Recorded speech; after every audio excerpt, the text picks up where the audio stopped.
مامۆستا ژنمارە بڕین بە ئۆنلاین ئەو شتە دروستە؟ والله قوربانگیان طبعا ايش رجبا ترى عجبا من نازانم يعني سير وسەمەرەیە لەم سەردەمەیە نازانم يعني بە ئۆنلاین چۆن ژنمارە بڕێت ژنەکە لەکوێیە و پیاوەکە لەکوێیە باوکو دایکی چ لەکوێن ژنەکە لە کوردستان بێ و پیاوەکە لە ئەوروپا بێ نەتوانێ بگەڕێتەوە بۆ ئیقامە نەتوانێ بگەڕێتەوە ئەو کاتە بە ڤیدیۆ کۆمپراسەر طبعا بە ڤیدیۆ بە لایڤ ئەگەر باوکی کچەکە ئامادە بێت وەلەو کاتەیە هەردووکیان دوو شاشە هەبێت باشە ئەو لە ئەوروپا و ئەمیش لە کوردستان بە شایەدی و بە ئامادەبوونی دوو شایەت و ناوی مارەیەکە بهێنرێت چەند مسقاڵیان کردووە چەند مسقاڵ ئاڵتونیان کردووە بە مارەی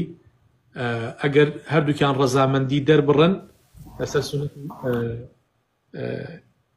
یاسای ئەم ئیسلامە ئەوە دروستە والله تعالى عالم لە بابی ضرورەت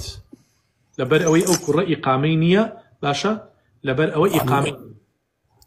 بچینە تەفاسیلی شتەکەوانی ئەو شتە دروستە یعنی ئەگەر ئیقامەی نەبێ ئەو شتە دروستە ئەگەر بەو جۆرە بێت ئینشاء الله دروستە ئەگەر وەلی ئەمر و شاهید هەبێت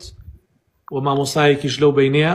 بتوانێت مەراسیمەکەیان بۆ جێبەجێکە عەقدی قیڕانەکە دروستە والله تعالى عالم باشە مامۆستاکیان زۆر سپاس مەمنونە سەرفراز بن قوربانگیان سەرفراز بن بەداخەوە ئێستا شتێکی تر لە ئارایە ئاگاتان لێ بێت ژنی وا هەیە بە دزێوە شۆکات کە سوکاری ئاگای لێ نییە بە تایبەت ئەوانەی کە لە هاوسەریان جیاوە بوونەوە یەکتری بات حاڵێ بێوەژن بێ ئەوەی کە سوکاری ئاگادار بێت